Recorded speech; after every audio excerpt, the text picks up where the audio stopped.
Kebauan. Jadi singkat kata cerita kebauan itu artinya kita tuh ada tersalah rupa, tersalah bau kepada orang sebelah sana. Nah, itulah nak disebut kebauan. Ya, apa yang disebut dengan kebauan?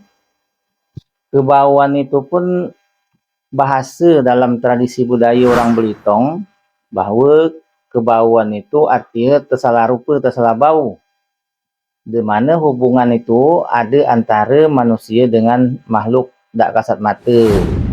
Maksud itu makhluk halus.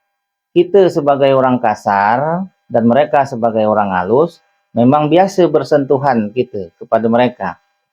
Jadi orang nak terjadi, nak disebut dengan sebutan kebauan itu adalah orang nak biasa galaka ngelanggar pantangan hidup, nak dilarang dalam istilah tradisi budaya adat. Nah, disitulah biasa orang nak kesalahan tu bagi orang nak berbau wangi. Jadi terbau ke orang pihak sana. Nah, misalnya orang nak pergi bunting, nak larang-larangan, nak dilakukan dalam masyarakat itu dilanggar.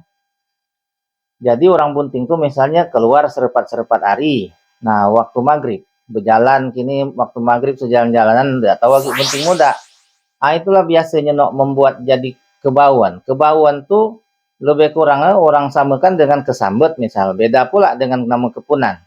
Kebauan sendiri lebih berkonsep kepada kesalahan. Nak dilakukan, nak ngelanggar aturan.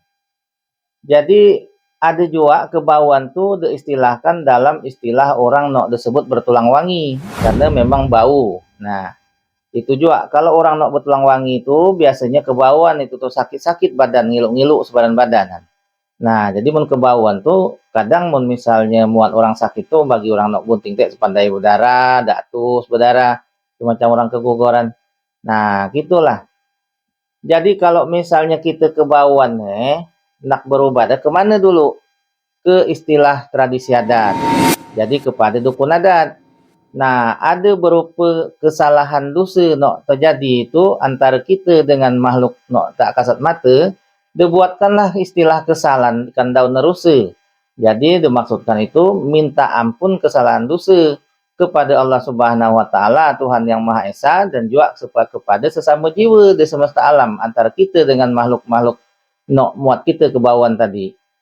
Jadi ada istilah kesalahan kandau nerusa itu makna kesalahan dosa dan kidukunlah nak harus melakukan itu karena dalam tradisi orang Belitung barang siapa nak berciri kepada dukun nak bersalah kepada orang sebelah sana maka dukun itulah dukun kampung itulah nak harus minta maaf kepada orang sana sesuai dengan tradisi nak ada. Jadi menurut orang Belitung nak muat kesalahan itu disertai pula kan daun hati-hati. Nah, disertai dengan daun hati-hati itu maksudnya agar kita lebih berhati-hati dalam iktibar dan juga hati-hati mika kepada orang kami kata dukun kita harus berhati-hati juga dengan hal yang terjadi. Jadi sebuah pelajaran arti untuk kita ke depan. Itulah iktibar. Jadi kalau orang nak istilah kebauan itu berkonsep kepada orang nak bertulang wangi memang selalu gitu. Tapi kalau orang nak dalam keadaan berwangi diri ataupun istilahnya bunting atau hal lain pun memang orang-orang itu tuh harus menjaga diri lah. Jangan sampai kita dalam tradisi budaya itu ada pantangan-pantangan ndak kuang kita langgar.